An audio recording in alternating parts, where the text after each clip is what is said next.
السلام علیکم دوستو، اس وقت میں مردان سبزی منڈی میں ہوں۔ پیاز کا ریٹ جو ہے نا پچھلے تقریباً 10-15 دن سے کافی اتار چڑھاؤ کا شکار ہے جی۔ کبھی جو ہے نا کافی ہائی ہو جاتے ہیں پرائسز، کبھی ڈاؤن ہو جاتے ہیں۔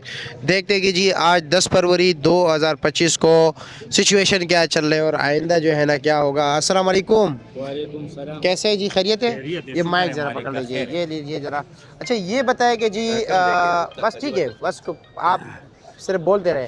اچھا یہ بتائیں کہ پیاز کا پوزیشن اس وقت کیا جا رہا ہے اور آنے والے دنوں میں کیا رہے گا؟ پیاز کا پوزیشن تو آنے والے دنوں کو جو ہے نا وہ اللہ کو معلوم ہے کہ کیا رہے گا کیا نہیں رہے گا، لیکن اندازے کے مطابق جو ہے نا شاید انشاءاللہ 4-5 دن بعد جو ہے نا اللہ رحم کر لے، کیونکہ ابھی جو ہے نا پیاز منڈیوں میں بک رہے 25 سے لے کر 3,000 روپے تک، 2500 سے لے کر 3,000 روپے تک، 60 61 62 63 کلو، 60 سے لے کر 63 کلو تک جو جالی آ رہی ہے جی یہ تقریباً اس ریٹ پر بک رہی ہے۔ ہاں اس ریٹ پر اور آنے والے دنوں میں کچھ پوزیشن کا ہے یار انداز اپنا اندازے کے مطابق پوزیشن تو اچھا ہو جائے گا، لیکن باقی اللہ کو معلوم، اللہ بہتر جانتا ہے۔ اللہ بہتر جانتا ہے، کیونکہ رمضان المبارک میں تو اس کا استعمال کم ہو جاتا ہے، وہ تو اتنا کھانا پینا نہیں ہوتا ہے رمضان میں۔ تو یعنی کہ پرائسز جو ہے نا ہو سکتا ہے تھوڑا اتار چڑھاؤ ہو جائے، یہ بھی ہو سکتا ہے۔ ٹھیک ہے جی، اوکے جی، شکریہ جی، بہت شکریہ۔